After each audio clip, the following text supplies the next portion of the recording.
mantan pagan yaitu Santo Lukas, ya, penulis Injil Lukas dan Kisah Para Rasul. Dan ingat, mereka semua beragama Katolik. Saudara-saudara yang dikasihi dalam Tuhan Yesus Kristus, selamat datang kembali di channel saya ini. Pada kesempatan ini, kita akan membahas dengan judulnya yaitu, apakah Gereja Katolik Roma membuat Alkitab? Nah, sebelum saya masuk ke topik kita pada hari ini, saya ingin mengatakan sesuatu tentang video saya sebelumnya ya. Saya ingin menanggapi, yaitu tentang video saya sebelumnya tentang tradisi Katolik, tradisi Gereja Katolik Roma, yang mereka klaim itu adalah sabda Allah. Mereka menganggap bahwa apa yang lisan itu sesuai dengan 2 Tesalonika 5 itu, apa yang lisan itu adalah sabda Allah juga. Nah, sedangkan kita, coba Anda pikirkan dengan logika sehat Anda ya. Kita sudah mempunyai Alkitab, ya, firman Tuhan yang ditulis. Ya, jadi para rasul sudah menulis yang diilhamkan oleh Roh Kudus. Ya. Buat apa lagi kita mencari-cari perkataan-perkataan rasul, ya, yang tidak ditulis? Ya. Saya masih belum mendapat logika sehatnya di mana. Kenapa Gereja Katolik Roma itu mencari-cari perkataan-perkataan yang tidak ditulis? Dan mereka mengatakan bahwa perkataan tidak ditulis inilah yang ada dahulu, ya, baru menjadi firman Tuhan. Ya, sedangkan yang ditulis itulah yang menurut Alkitab, yang ditulis itulah yang diilhamkan oleh Roh Kudus. Ya. Jadi kita mesti punya pikiran begini. Ya, semua perkataan atau perkataan rasul, semua perkataan rasul itu belum tentu diilhamkan oleh Roh Kudus. Buat apa kita mencari-cari perkataan rasul yang tidak ditulis, sedangkan perkataan rasul yang sudah ditulis di firman Tuhan, yang kita kenal dengan kitab suci Alkitab itu firman yang sudah ditulis, dan firman itulah yang sabda Allah. Jadi kita nggak perlu tambahan lagi, ya, kita sebagai orang percaya kita nggak perlu tambahan lagi, pengajaran tambahan yang disebut dengan tradisi suci itu sudah tidak dibutuhkan lagi. Ya. Harus mempunyai patokan satu sumber, yaitu firman Tuhan yang diilhamkan. Ya. Kalau Gereja Katolik Roma mengatakan tradisi ini adalah juga sabda Allah yang mereka sebut dengan tradisi suci, kenapa tradisi suci mereka itu bertolak belakang atau menyimpang dari Alkitab? Ya, kalau misalnya tradisi suci mereka adalah sabda Allah juga, ya, seharusnya tidak menyimpang karena tradisi suci sabda Allah. Ya, acuannya kemana? Mau ke tradisi yang Anda sebut tradisi suci atau mau ke firman Tuhan yang memang sudah pasti adalah diilhamkan oleh Roh Kudus. Jadi Alkitab itu dibuat atas keinginan Tuhan. Firman Tuhan itu dibuat ya atas keinginan Tuhan, bukan atas keinginan manusia menulis firman Tuhan, tapi dorongan Roh Kudus itu maksudnya keinginan Roh Kudus. Ya. Nah, kita masuk ke dalam topik kita pada hari ini ya. Ya, kita dengar dulu dari videonya Pak Patris ya. Mantan pagan yaitu Santo Lukas, ya, penulis Injil Lukas dan Kisah Para Rasul. Dan ingat, mereka semua beragama Katolik. Perjanjian baru diberikan kepada kita oleh Gereja Katolik. Tetapi perjanjian lama diberikan kepada kita oleh orang Yahudi. Sejak zaman Santo Hieronymus telah menggunakan Alkitab dengan 73 buku berdasarkan Vulgatanya Santo Hieronymus. Ya, seperti yang mungkin sudah kita ketahui semua, Luther mengeluarkan dari Alkitab Katolik 7 kitab yang dia sebut apokrifa. Gereja Katolik memang memberikan kepada dunia Alkitab. Kalau menurut saya konyol. Karena apa? Ya, pernyataan-pernyataan konyolnya seperti rasul semua beragama Katolik. Ya. Perjanjian baru diberikan oleh Katolik. Perjanjian lama diberikan oleh Yahudi. Gereja Katolik menulis perjanjian baru. Ya. Dan Protestan membuang 7 kitab. Ya. Ini pernyataan-pernyataan tidak ada dasarnya, menurut saya pernyataan yang konyol. Ya. Nah, saya di sini berusaha untuk menjelaskan apakah pernyataan-pernyataan itu benar, apakah Alkitab yang kita pegang sekarang itu dibuat oleh Gereja Katolik Roma. Nah, untuk menjawab pertanyaan itu, ya, saya akan menjelaskan Anda sejarah singkatnya ya. Tapi dengan sejarah ini Anda pasti akan bisa membuat keputusan yang benar. Ya. Saya berharapkan untuk saudara benar-benar lihatlah, simak video saya ini supaya Anda mengerti. Karena apa pentingnya sejarah itu bisa, kalau Anda tidak mengerti sejarah, Anda bisa digiring kepada pengajaran-pengajaran yang tidak alkitabiah. Ya, kalau Anda mengerti tentang sejarah gereja, bagaimana Alkitab dibuat, siapa yang membuat Alkitab, prosesnya seperti apa, kalau Anda mengerti itu, Anda akan lebih mengapresiasi firman Tuhan itu sendiri. Ya, bagaimana Tuhan sudah menjaga firman-Nya selama 6.000 tahun lebih. Dari mulai Kejadian sampai Wahyu. Ya. Nah, sebelum kita membahas sejarahnya, kita harus tahu dulu ini terminologinya banyak yang harus dipahami dulu ya. Terutama untuk 2 terminologi ini. Apa artinya ortodoks dan apa artinya katolik. Ya, kita harus mengerti 2 terminologi ini supaya ketika kita membaca atau research sejarah, kita akan mengerti 2 terminologi ini maksudnya apa. Ya, ortodoks. Ya. Jadi ortodoks itu adalah artinya itu adalah kepercayaan yang benar. Ya. Dan ortodoks itu bukan suatu nama gereja. Ya, sebelum abad 11. Ya, ortodoks itu bukan sebuah nama gereja, itu adalah sebutan. Ya, kenapa mereka orang Kristen menyebut dengan ortodoks? Karena di abad kedua, ya, gereja-gereja itu dihadapi oleh penyesatan. Ya, ajaran-ajaran sesat sudah ada di abad kedua, yaitu gnotisme. Ya. Nah, gnotis ini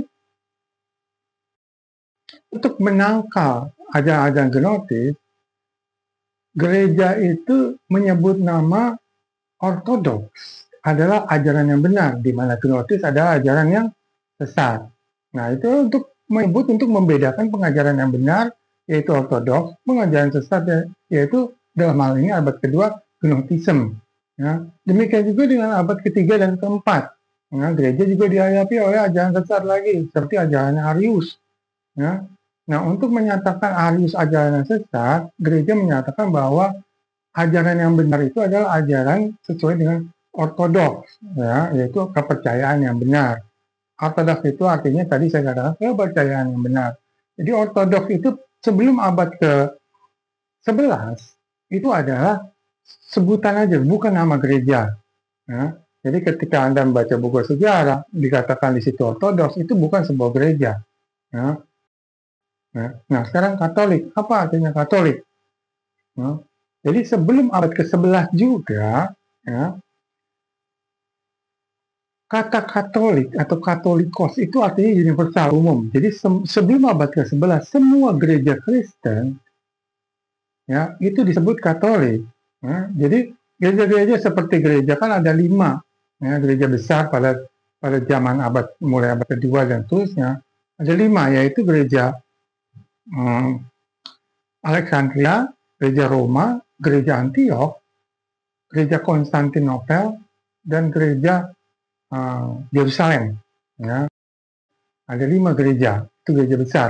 Jadi gereja-gereja ini, 5 besar ini, seluruh gereja pada mulai abad kedua itu disebut dengan Katolik atau Katolikos. Dari pernyataannya Ignatius mengatakan bahwa itu adalah gereja bersatu, universal, Katolikos. Ya. Nah, kata Katolikos ini, kata Katolik ini, ketika Anda membaca buku sejarah, ya, kalau Anda menyebut Katolik atau Katolikos, itu bukan maksudnya gereja Roma Katolik yang sekarang. Ya, itu sangat berbeda. Jadi kita harus mengerti, pahami dulu ini, supaya kita tidak terjerumus dari pengajaran-pengajaran yang uh, tidak benar. Kenapa saya selalu sebut sebelum abad ke-11? Karena di abad ke-11 ya, itu ada yang namanya skisma besar, yaitu pemisahan antara gereja timur dan gereja barat. Ya. Gereja barat menggunakan nama gereja Katolik Roma, sedangkan gereja timur menggunakan nama Eastern Orthodox Church atau gereja Timur Ortodoks. Jadi ketika Anda search pada saat ini, ya, karena kita di abad 21, ketika Anda search mau mempelajari tentang sejarah, ketika Anda bilang ortodoks, itu pasti masuknya ke dalam ortodoks timur atau oriental ortodoks, ya. Itu maksudnya. Ya, jadi jangan bingung di antara kata ortodoks yang digunakan di abad ke-2 sampai dengan abad ke-4 dengan kata ortodoks yang digunakan setelah abad ke-11, setelah pemisahan. Ya. Nah, kita juga harus mengetahui kanonisasi, proses kanonisasi itu seperti apa. Saya tidak akan menjelaskan secara detail proses kanonisasi. Jadi dengan penjelasan ini diharapkan Anda mengerti proses kanonisasi. Ya, jadi Anda bisa berargumentasi dengan mereka yang masih mempunyai pengajaran-pengajaran yang tidak benar tentang kanonisasi. Ya. Jadi saya mau jelaskan dulu sebelum kanonisasi. Ya, karena proses kanonisasi itu kan proses penyatuan. Ya, penyatuan semua kitab-kitab Perjanjian Lama dan Perjanjian Baru yang diilhamkan oleh Roh Kudus. Mereka harus memutuskan kira-kira, karena banyak sekali karangan-karangan buku-buku yang ditulis pada zaman itu ya, sehingga mereka harus menentukan mana buku-buku kitab-kitab yang memang diilhamkan oleh Roh Kudus, mana yang tidak. Nah, itu adalah dengan pendapat-pendapatnya dari bapak-bapak gereja, karena bapak gereja itu mempunyai hubungan langsung dengan rasul. Ya, di abad kedua mempunyai hubungan langsung dengan rasul. Bapak-bapak gereja abad ketiga dan keempat mempunyai hubungan langsung dengan bapak-bapak gereja di abad kedua yang mempunyai hubungan langsung dengan rasul. Ya, jadi seperti itu disebut apostolic father atau bapak gereja. Ya. Nah, ini saya akan menjelaskan proses kanonisasi sebelum konsili kanonisasi ya. Nah, pada saat proses pembuatan kanonisasi Alkitab, ada 5 gereja besar sebagai perwakilan kekristenan, ya, yaitu gereja Roma, Konstantinopel, Yerusalem, Alexandria, dan Antioquia. Ya. Nah, pada saat ini belum ada gereja Katolik Roma, karena tadi saya sudah jelaskan ya, Katolik Roma itu baru ada di atas abad ke-11, setelah pemisahan besar itu. Ya. Nah, dan mereka semua mempunyai pendapat yang berbeda di dalam penyusunan kanonisasi ini. Namun, kitab Injil yang tidak pernah mengalami perbedaan atau perdebatan adalah Matius, Markus, Lukas, dan Yohanes. Ya. Semua bapak gereja setuju bahwa Matius, Markus, Lukas, dan Yohanes itu adalah yang diilhamkan oleh Roh Kudus. Ya. Nah, pada abad ketiga, seorang yang bernama Eusebius of Caesarea, Eusebius dari Caesarea, menyebut nama Catholic Epistle. Ada 7 surat yang disebut di Catholic Epistle. Perhatikan di sini bahwa dia menyebut Catholic Epistle. Katolik di sini bukan maksudnya aja gereja Roma Katolik, bukan. Nah, ini adalah Catholic Epistle, surat Katolik, surat universal kepada orang Kristen gitu ya. Nah, ini ada 7 surat, yaitu Yakobus, 1 Petrus, 2 Petrus, 1 Yohanes, 2 Yohanes, 3 Yohanes, dan Yudas. Ini disebut surat Katolik. Ya. Eusebius juga sudah menetapkan kitab-kitab ya, pada abad ketiga sebelum kanonisasi. Eusebius juga menetapkan kitab-kitab yang pasti diilhamkan menurut Eusebius, yaitu Matius, Markus, Lukas, Yohanes, Kisah Para Rasul, 13 surat Paulus tanpa Ibrani, dan surat Apocalypse of John. atau surat Wahyu. Jadi totalnya ada 19 yang diilhamkan oleh Roh Kudus di abad ketiga menurut Eusebius. Ya. Nah, ini yang penting. Setelah itu pada abad keempat, ya, ada seorang yang bernama Athanasius. Nah, ini penting. Ya. Ini sebelum terjadi kanonisasi yang di konsili itu ya, Athanasius dari Alexandria membuat buku. Ya, judulnya itu bukunya adalah The Easter Letter. Dan membuat daftar kitab yang diilhamkan oleh Roh Kudus menurut dia, yaitu 4 surat Injil, Matius, Markus, Lukas, dan Yohanes, Kisah Para Rasul, 13 surat Paulus plus surat Ibrani, dan 7 surat Katolik. 7 surat Katolik tadi adalah 1 Petrus, 2 Petrus, 1 Yohanes, 2 Yohanes, 3 Yohanes, Yudas, dan Yakobus. Dan Apocalypse of John atau Wahyu. Nah, ini surat-surat ini, daftar ini sudah lengkap. Ya, sebanyak 27 surat perjanjian baru. Ini pada tahun 367 di abad keempat. Ya. Nah, sedangkan kanonisasi pertama kali diadakan itu di tahun 393, ya, Konsili of Hippo 393. Nah, pada tahun 382 Roma juga mengadakan konsili, yaitu tapi bukan ekumenika, tapi ini adalah konsili lokal. Ya, ekumenika itu semua gereja diundang untuk memutuskan sesuatu. Nah, 382 ini hanya untuk lokal, yaitu gereja Roma. Ya, bukan gereja Katolik Roma, ya, gereja Roma. Nah, di gereja Roma ini, Bishop of Rome namanya Damasus meminta kepada Hieronymus untuk menerjemahkan 27 surat yang sudah dibuat oleh Athanasius ke dalam bahasa Latin. Hieronymus itu tidak lain adalah Jerome, bahasa Inggrisnya Jerome. Hieronymus itu adalah bahasa Yunani dan bahasa Latin, Hieronymus. Bahasa Inggrisnya itu adalah Jerome, jadi orang lebih mengenal dengan istilah Jerome. Nah, namun Jerome setelah selesai menerjemahkan Matius, Markus, Lukas, dan Yohanes, lalu Bishop from Damasus ini meninggal. Ya. Namun Jerome ini tetap melakukan penerjemahannya ya, ke bahasa Latin 27 surat perjanjian baru ini. Bukan hanya 27 surat perjanjian baru yang diterjemahkan oleh Jerome, tetapi juga 39 buku perjanjian lama diterjemahkan juga ke dalam bahasa Latin dari bahasa Ibrani. Ya, yang diambil dari Tanakh. Nah, Jerome menyelesaikan tugasnya ini dalam waktu 23 tahun. Dan pada tahun 405, dia menyelesaikannya. Semua perjanjian lama dan perjanjian baru. Nah, 405 ini terjadi setelah konsili Hippo dan Kartago. Dan ini pun tanpa, perhatikan ya, pada tahun 405 perjanjian lama dan perjanjian baru selesai diterjemahkan ke bahasa Latin, ini tanpa menerjemahkan Deuterokanonika. Jerome tidak mau menerjemahkan Deuterokanonika karena dia mengerti kalau kitab-kitab ini bukan bagian dari Tanakh atau Hebrew Bible atau kitab Ibrani.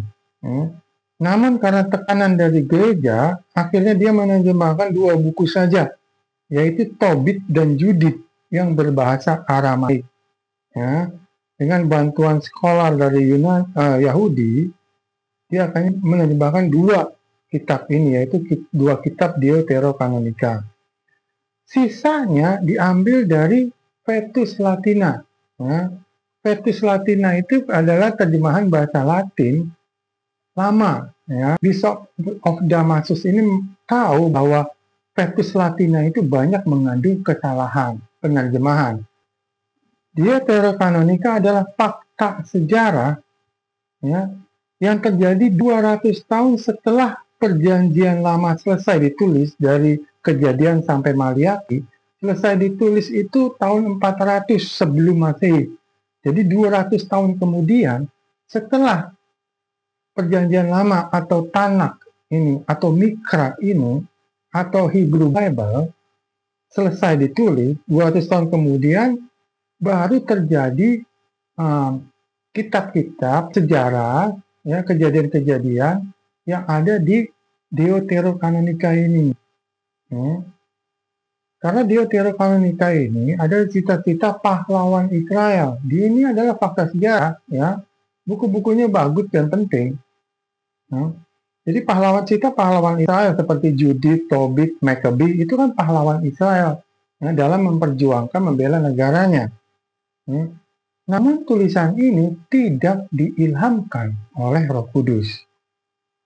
Nah, pertanyaannya, dari mana Hieronymus atau Jerome ini mempunyai keyakinan kalau Tanakh itu tidak termasuk Deuterokanonika, atau Deuterokanonika itu adalah sesuatu kitab yang tidak diilhamkan oleh Roh Kudus? Dari mana dia tahu ini?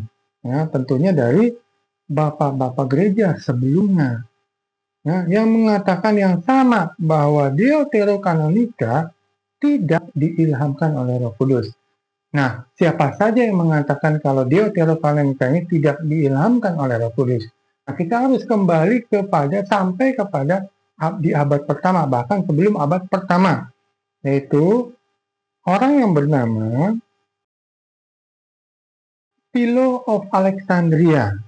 Nah, Philo dari Alexandria yang lahir di tahun 20 sebelum Masehi, ya, dan meninggal di tahun 50, yaitu meninggal sekitar 20 tahun setelah Tuhan Yesus naik ke surga, dia meninggal.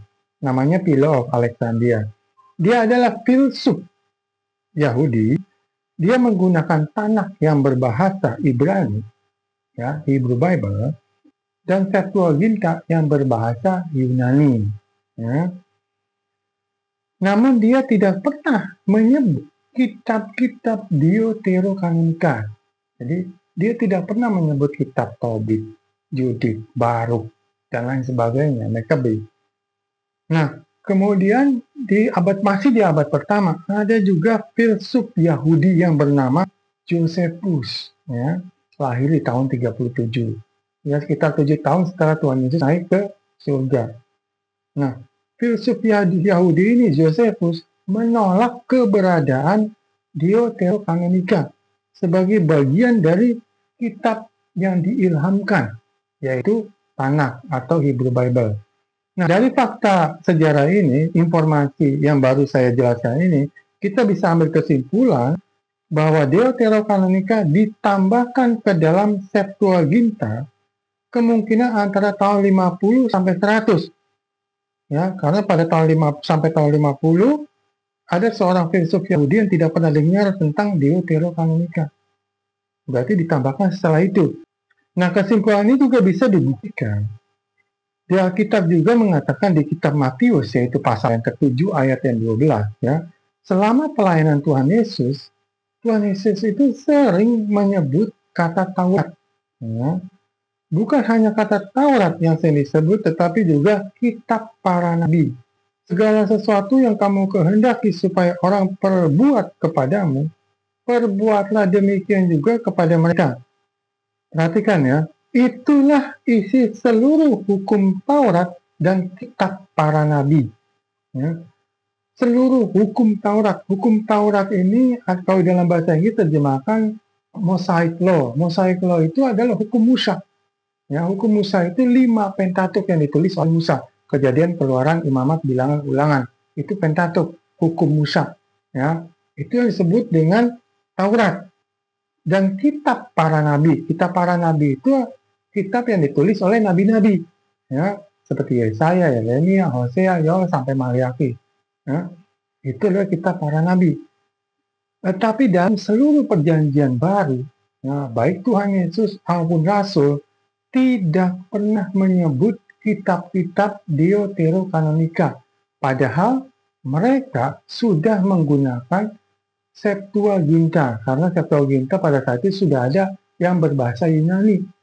Ya. Nah, mereka sudah menggunakan Septuaginta, tetapi belum ada Deuterokanonikanya. Nah, kita lanjut ya.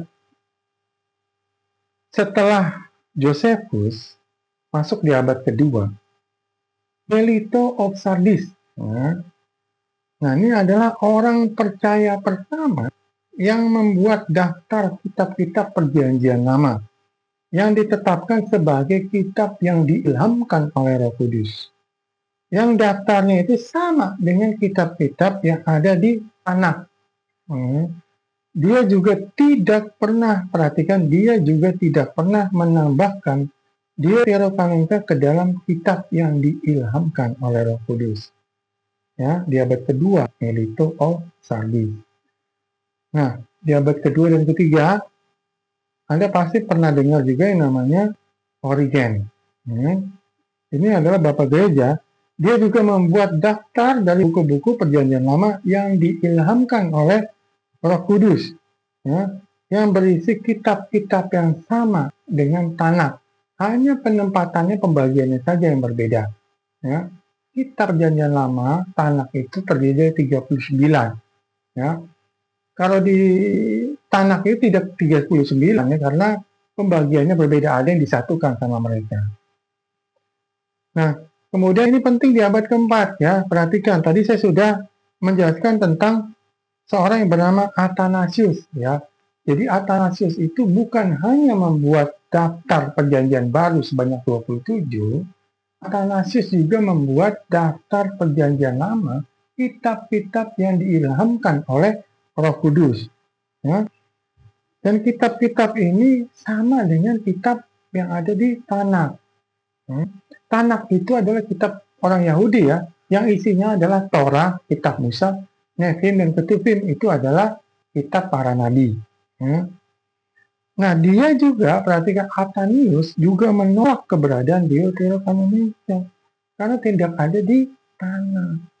Jadi menurut dia, kitab-kitab Deuterokanoni memang berguna. Jadi menurut dia, kitab-kitab Deuterokanonika itu memang berguna sebagai fakta sejarah, namun tidak diilhamkan. Ya. Baru setelah Athanasius mengatakan demikian, menolak Deuterokanonika, masuklah Jerome di abad ke-5, 4, dan ke-5. Jerome atau Hieronymus menerjemahkan Perjanjian Lama sebanyak 39 dan Perjanjian Baru sebanyak 27 ke bahasa Latin. Ya, dan menolak Deuterokanonika untuk diterjemahkan. Jadi ceritanya itu seperti itu. Jadi Anda sekarang sudah paham ya. Jadi kanonisasi itu terjadi ratusan tahun. Dari abad kedua sampai abad kelima terjadi kanonisasi, baru diadakan konsili. Jadi bapak-bapak gereja itu udah paham sebelumnya, seperti Eusebius, Athanasius, itu udah paham, udah mengerti kitab-kitab mana yang diilhamkan oleh Roh Kudus. Ya, jadi disatukan di konsili. Maksudnya di kanonisasi. Inilah kitab-kitab yang diilhamkan oleh Roh Kudus. Ya. Nah, kesimpulannya, Katolik baru lahir di abad ke-11. Ya. Jadi kalau Anda baca buku sejarah mengatakan Katolik sebelum abad ke-11, itu berarti bukan Katolik, gereja Katolik Roma. Itu adalah Katolik secara keseluruhan. Ya. Jadi semua gereja, di 5 gereja itu, baik itu Roma, Alexandria, Yerusalem, Antiok, Konstantinopel, itu mereka merupakan satu kesatuan universal yang disebut dengan Katolikos oleh Ignatius. Ya. Nah, tidak mungkin, ya, dari ini kita juga bisa mengambil kesimpulan bahwa tidak mungkin Katolik Roma, gereja Katolik Roma yang baru ada di 600 tahun kemudian, lalu menyatakan bahwa kanonisasi Alkitab yang sekarang itu berasal dari Katolik Roma. Tidak, ya.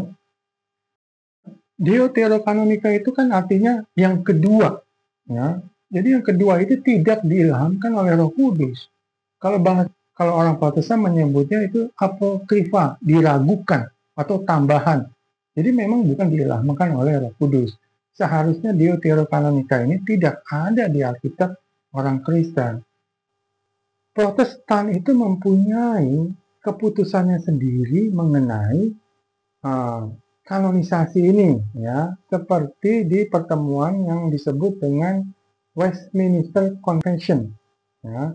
Di Westminster Convention itu di abad ke-17, kita sebagai orang Protestan menyatakan bahwa Perjanjian Lama, kitab-kitab Perjanjian Lama itu sebanyak 39 buku dan Perjanjian Baru sebanyak 27 buku. Totalnya 66 buku. Itulah kitab-kitab yang diilhamkan oleh Roh Kudus, ya. Dan kitab-kitab ini, sebanyak 66 kitab ini identik dengan apa yang dikatakan oleh Athanasius di abad ke-2. Di bukunya yang disebut dengan The Easter Letter. Nah, sekarang saya mau tanya, siapa yang menambahkan atau mengurangi Alkitab? Karena di Tanakh tidak ada Deuterokanonika, yang ada 39 buku. Di Perjanjian Baru hanya 27 buku. Ya. Di tengah-tengahnya itu sebenarnya Deuterokanonika itu adalah Perjanjian Lama, ya. Ditambahkan tentunya karena tidak ada di Tanakh.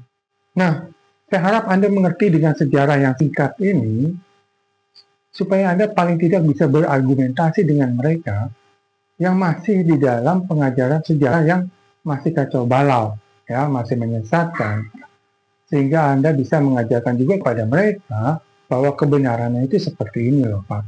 Ya. Nah, demikian dari saya. Pada kesempatan ini, ikuti terus video-video saya. Pada suatu saat Anda akan mengerti kebenaran yang sesungguhnya yang menurut firman Tuhan. Ya, sola scriptura. Tuhan Yesus memberkati. Amin.